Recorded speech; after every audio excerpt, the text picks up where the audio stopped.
Hello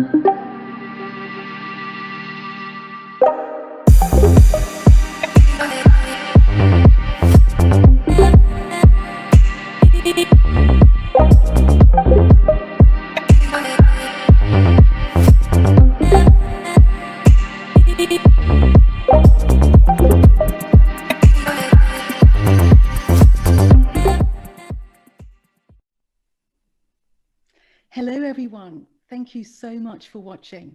My name is Marieke Eyskoot. I'm a sustainable fashion and lifestyle expert from Amsterdam, the Netherlands, and it's a real honor to be part of Budapest Fashion and Tech Summit. I want to share with you today the relationship between shame and a better fashion industry. Hopefully by the end of this talk, you'll be able to not just start saving yourself, but the world too.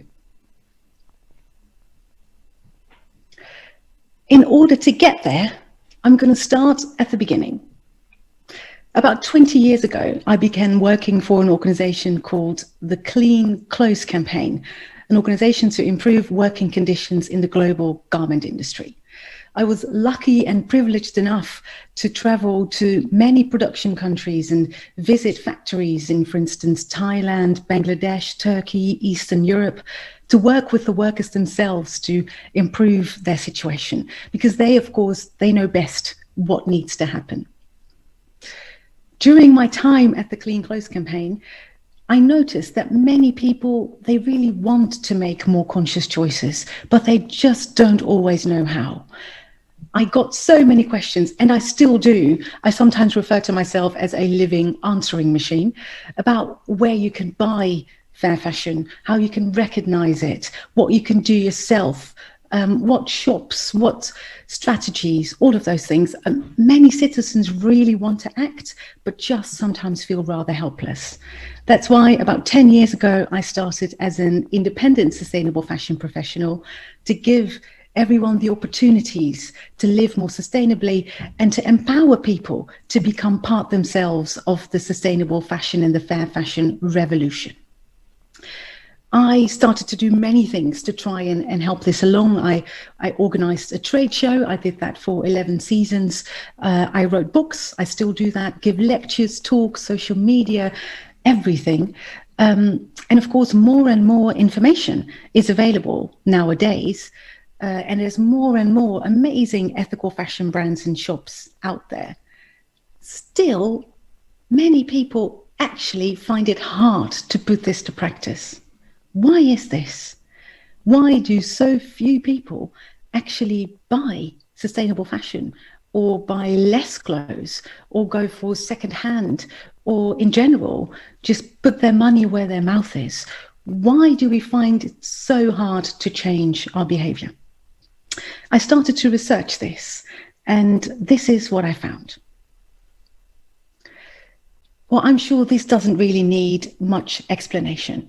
It is clear that there are massive, massive problems in the fashion industry, and that the entire setup is based on the idea that we buy as much as possible, as fast as possible, for as little as possible.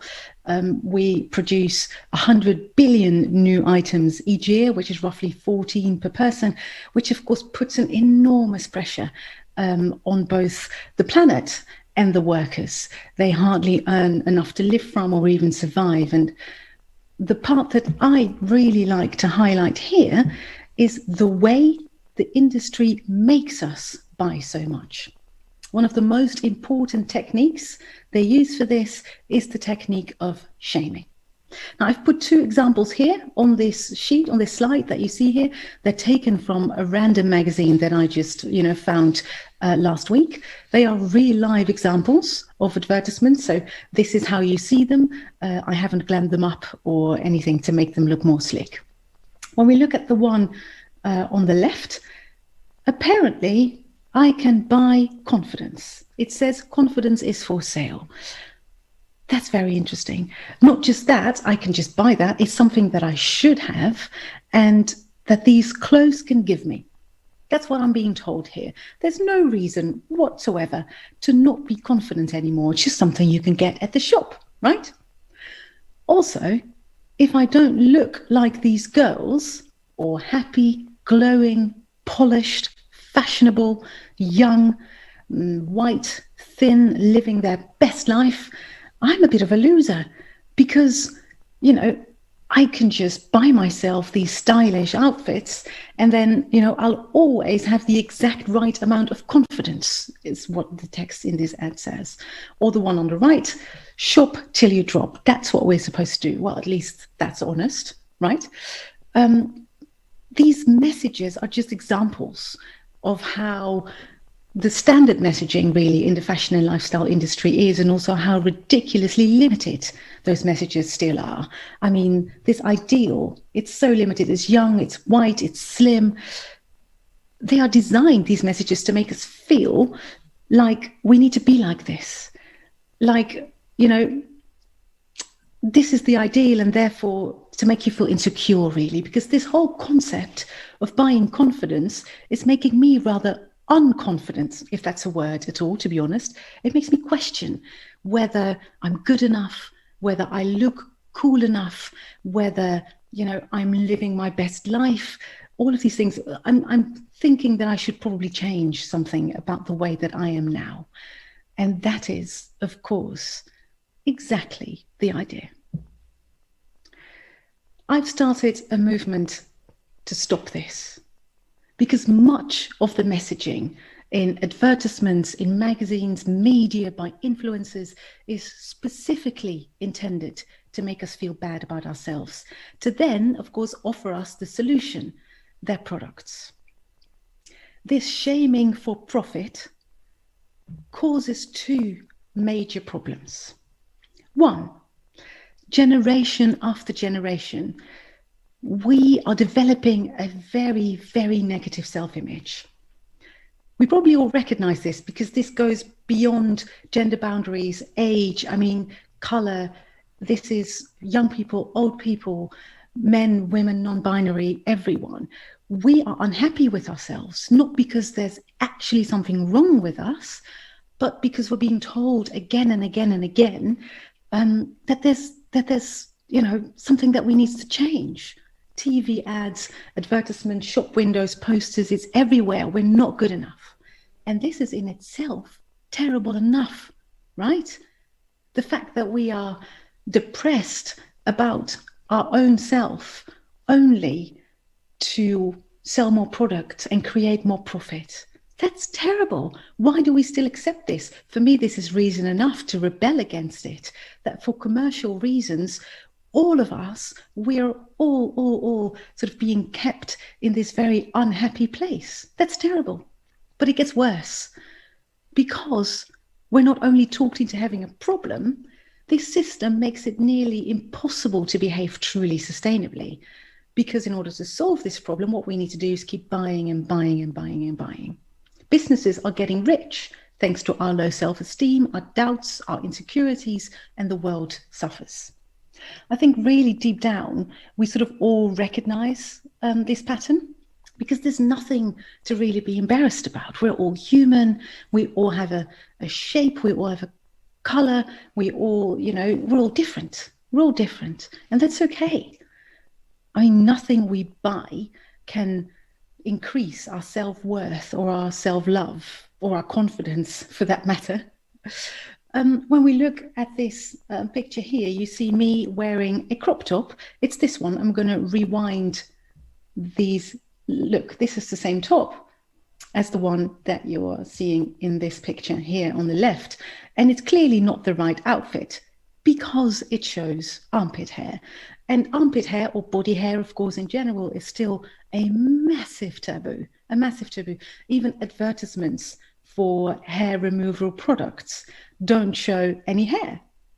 Can you picture them? Those ridiculous ads that sort of are wafting razors sort of over cleanly shaven skin. So strange. And this hair, it just grows there. It belongs there. Why should it go? Well, I think you know the answer to that question: to sell hair removal products, right? Otherwise, if I don't want to use those products, then, I'd better wear a long sleeved shirt, please. But I actually find armpit hair rather sexy, if I'm honest. And that's quite hard to recognize, right? What you still like yourself, like your own appreciation of your body. I don't love leg hair on myself, of course. I mean, everyone else, you absolutely do what you want to do. But I like armpit hair, but I don't love the hair on my legs. So I do remove those hairs. And then on social media, by the way, not always, sometimes when I feel like it.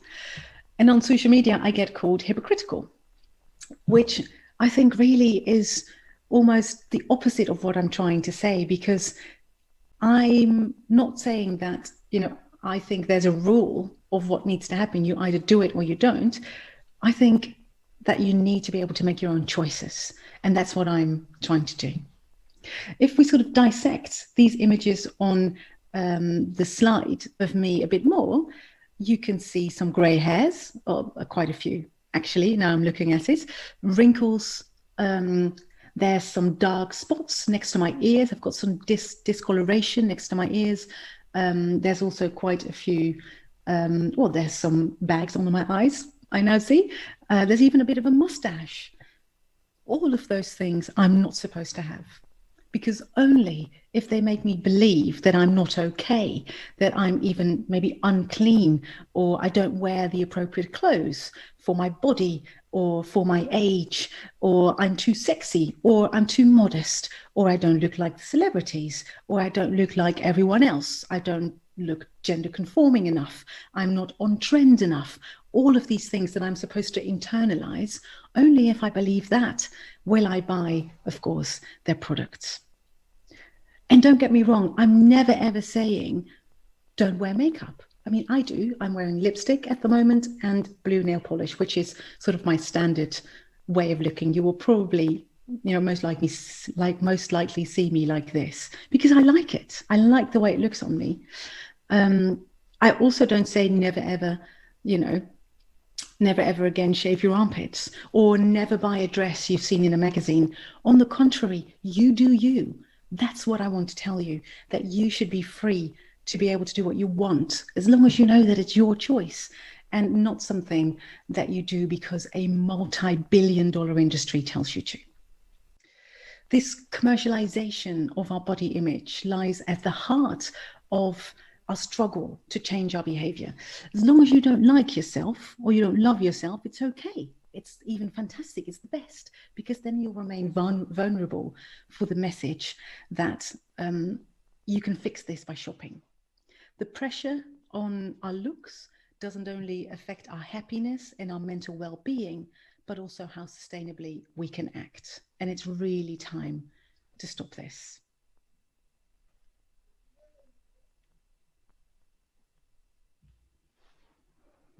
And together we can. Together we can. I've created a movement called Sustainability Against Shame to join forces and create a different industry. On my website and on my Instagram highlights, I've identified 4 different ways we can combat shaming and make the fashion and lifestyle industry more open, more inclusive, and more positive. 1, by sharing examples on social media of shaming, and of course also in conversations in real life, of shaming advertisements and articles, because then we can recognize and resist the way this works. I will keep saying it. We need to actively recognize and resist the way shaming for profit works, so we can not just save ourselves, but the world too. If you use the hashtag Sustainability Against Shame, then we can build a massive movement together. And as examples, I mean, for instance, magazine articles that tell you how you can hide your problem areas, or advertisements for the perfect jumpsuit that will give you the ideal waist. I remember that for a long time, I didn't want to wear a V-shaped top because I have some stretch marks here on my chest. And I didn't want to show that because that's something that you're not supposed to have. And also it makes me feel old. And of course, old is also a bit of a taboo. And that's really clever because we grow old automatically and we worship youth, which of course is something that we have to fight for in order to maintain. And we can buy lots of products and creams and clothes to remain young. Whereas if older was the ideal, we didn't have to do anything. So there's nothing to sell, right? So clever. So share all of these examples. Also share examples of brands that do it better, that do it differently, that are much more positive, inclusive in their messaging. For instance, Billy, an amazing razor brand from the United States that really shows lots of hair in their advertisements. Armpit hair, mustaches, but also it was the first brand I ever saw using pubic hair in advertisements. They say, of course, we want to make the internet furrier and fuzzier so we can recognize ourselves. But if you want to shave, then we're there for you. There's also lots of fashion brands who do this in a really good way, such as Proclaim and Aerie and Chromat, brands who are much more inclusive in the shapes and the colors and the sizes. Aerie, for instance, doesn't Photoshop. Proclaim wants to expand the definition of the word nude because there's so many shades, of course, of skin color. All of those things are so important. So if we share that, then we learn how to be better. Also, share examples and pictures of everything that we're not supposed to be and that we're not supposed to have. Bring on the gorgeous body hair and the wrinkles and the cellulite and the stretch marks, or for instance, pictures in shorts.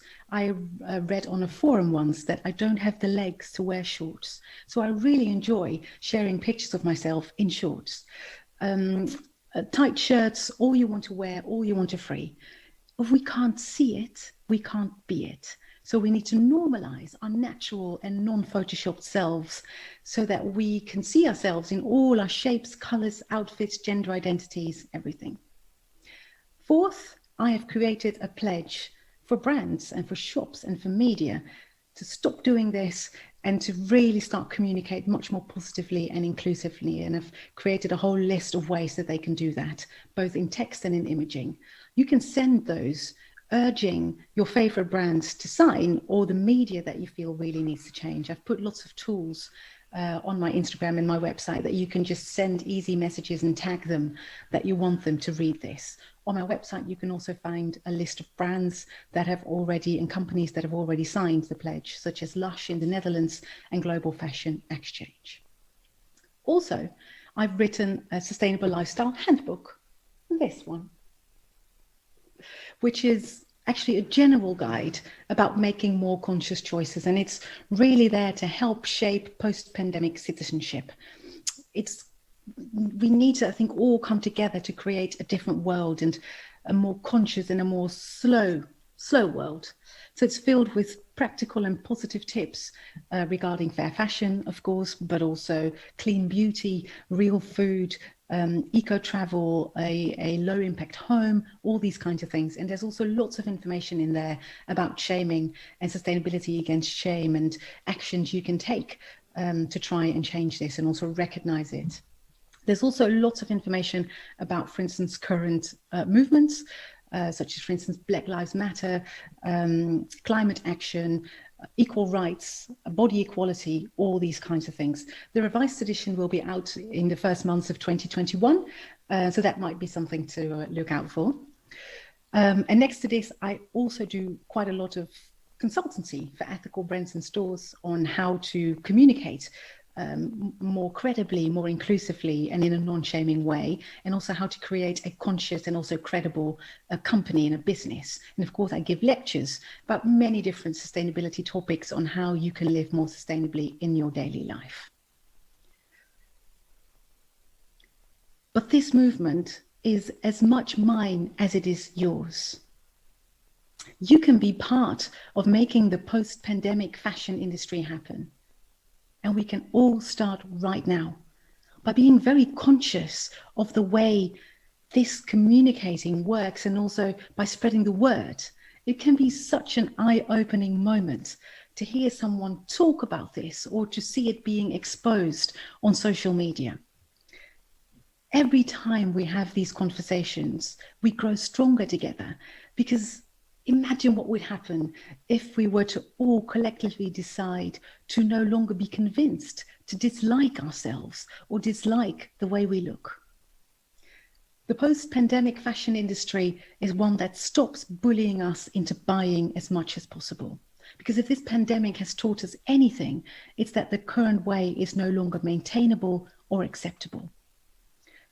In the new era, fashion brands communicate positively, to make us feel good about ourselves instead of bad, and for us so we can buy items when we actually need them. In the new era, shaming has made way for sustainability. I look forward very much to cooperate with you and free the future of fashion and our future. Thank you so much.